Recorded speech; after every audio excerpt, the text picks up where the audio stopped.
Il a osé ce que personne n'avait fait depuis des années. Et maintenant, l'Algérie parle de violation grave du droit international. Bruno Retailleau vient d'ouvrir une brèche, une décision brutale. Et les conséquences pourraient redéfinir 60 ans de relations franco-algériennes. Mais derrière cette annonce, que cache vraiment ce geste? Et surtout, jusqu'où l'Algérie est-elle prête à aller? Début juillet 2025. Alors que la diplomatie française semblait vouloir apaiser les tensions sur le front nord-africain, une annonce vient jeter un froid glacial. Le ministre de l'Intérieur, Bruno Retailleau, décide de révoquer certains privilèges diplomatiques accordés à des hauts responsables algériens, sans avertissement, sans négociation. Juste une déclaration et cette fois, Alger ne compte pas encaisser en silence. Depuis des mois, les relations entre la France et l'Algérie sont électriques. Rappel d'ambassadeurs, clash médiatique, tensions mémorielles, pression migratoire. Mais ce qui vient de se passer pourrait tout faire basculer. Lundi 21 juillet, conférence de presse tendue à Matignon, Bruno Retailleau prend la parole.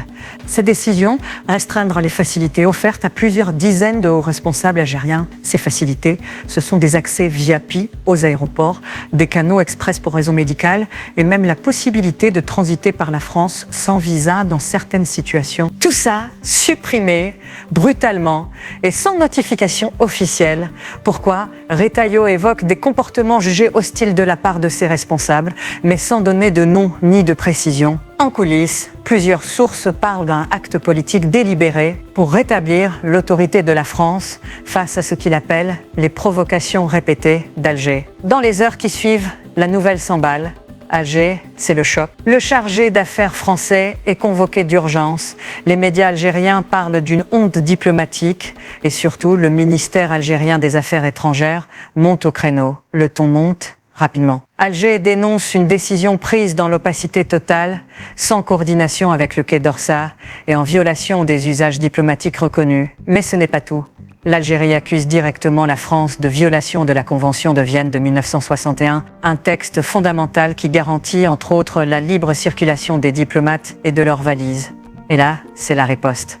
Alger annonce « Nous appliquerons la réciprocité avec rigueur et sans délai ». Conséquence immédiate, les diplomates français n'ont plus accès aux zones sécurisées des aéroports algériens. Les contrôles s'endurcissent. Les visas ralentis, les demandes bloquées dans les médias algériens. Certains appellent à suspendre les visas médicaux accordés aux binationaux français. D'autres parlent carrément de crise grave et délibérée provoquée par Paris. Et sur les réseaux, le clash devient viral. Des hashtags explosent. France haute, Retailleau Gate, violation diplomatique. Des influenceurs franco-algériens s'indignent. D'autres, au contraire, saluent une décision courageuse face à un pays accusé de double jeu.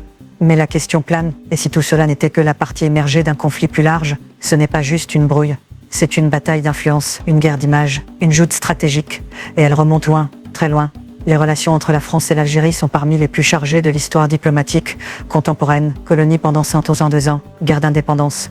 Traumatisme jamais guéri. Et depuis l'arrivée d'Emmanuel Macron au pouvoir, les tentatives de rapprochement ont souvent viré au fiasco. Rappelle-toi, 2021, Macron critique le système politico-militaire algérien.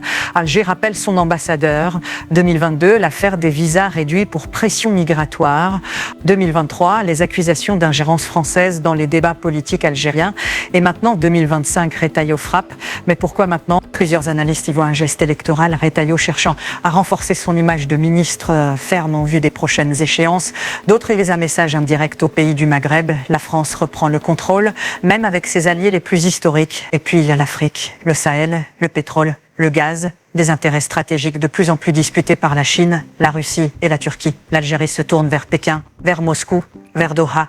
Et Paris s'inquiète. Ce clash diplomatique, c'est peut-être aussi le symptôme d'un monde en mutation. Ce qui n'était qu'un simple retrait de privilèges devient désormais un conflit diplomatique ouvert. Les deux ambassades sont en alerte, les vols de diplomates surveillés et la menace algérienne de porter l'affaire devant les Nations Unies pèse désormais sur toute l'Europe. Car si l'Algérie impose demain des restrictions sur les missions françaises en Afrique du Nord, les répercussions pourraient être colossales. En jeu, des accords militaires, des contrats gaziers, des routes migratoires. Et une chose est certaine, le climat actuel ne supportera plus une seule provocation.